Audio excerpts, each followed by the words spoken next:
Hi all, this is Selvijay here. Welcome to my networking channel. Today we are going to talk about switching and the concepts. Switch works at the data link layer, which forwards frame based on the layer 2 address, which contains source and the destination MAC address in its header. Frames contain header information like source and destination MAC address. Switch forwards the layer 2 broadcast and multicast address. So switch forms a large broadcast domain.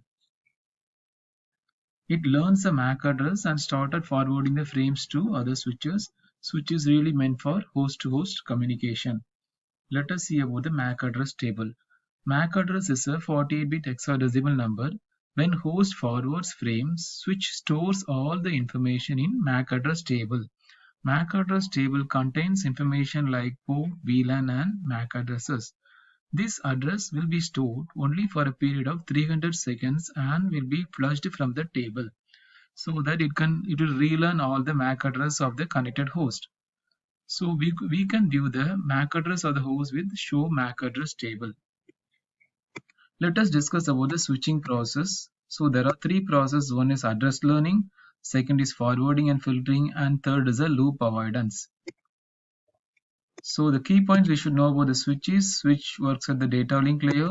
Data is transmitted in the form of frames which contains source and the destination MAC address. Switch is an example. Switching is the process involved. So above are the three types of switching process: address learning, forwarding, filtering, and loop avoidance. So it is really meant for host-to-host communication. So here I have connected 4 hosts to the switch: host A, B, C, and D. Let us discuss about the process. So whenever a host started forwarding the frame, switch will learn the source MAC address or the frame received, and it will store in the MAC address table. But switch don't know how to forward the frame. So it started flooding the frame to all these ports except the source port, that is a host A.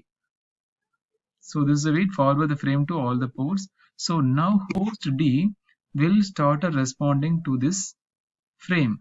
So now the switch has understanding of both source and the destination MAC address.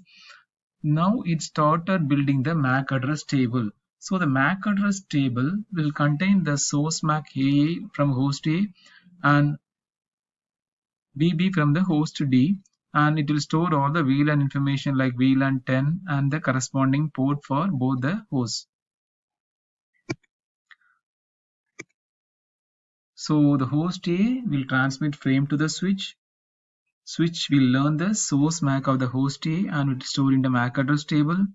Since it don't know the destination MAC, it will start flooding the frames to all the ports except the source port.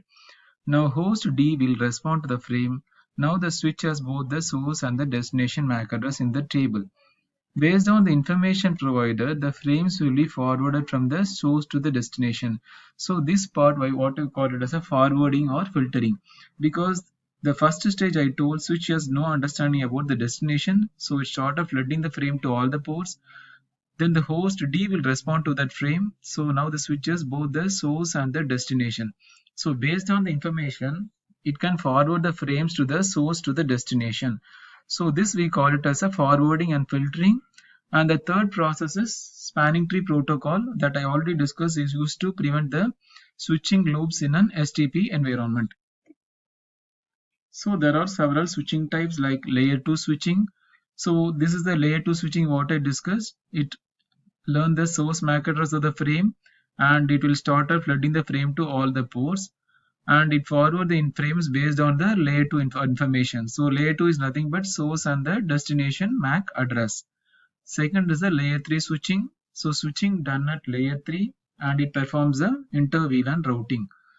Packets are switched here using a ASIC, that is application specific integrated circuit. And layer 3 switching packets are forwarded with security control and the quality of service. So quality of service we always use for traffic prioritization. And third is the layer 4 switching. So layer 4 switching packets are forwarded using layer 3 addressing information and layer 4 information. So layer 3 headers contain source and the destination IP address, and layer 4 contains header, source, and the destination port. So the traffic can be prioritized based on the source and the destination port numbers, and QoS can be defined for the end users. Example is video and voice. So normally a video and voice traffic will always be prioritized. So such scenario will use layer 4 switching. And final is a multi-layer switching. So packets are forwarded using layer 2, layer 3 and layer 4 information. So here we'll use a traditional layer 3 routing, so which uses CEF. CEF is used for fast forwarding. So this fast forwarding is handled by a special silicon chip, that is ASIC.